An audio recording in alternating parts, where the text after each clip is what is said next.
we're done po installation UV flatbed 6090. So yung ginagawa po natin, nag-print po tayo ngayon ng UV DTF sticker. So ito po yung pin A, ito po yung output natin.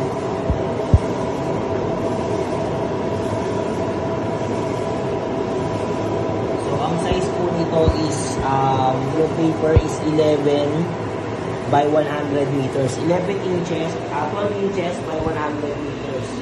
So after po i-print natin dito sa printer ng UV, yung UV film natin, ilalaminate po natin siya dito.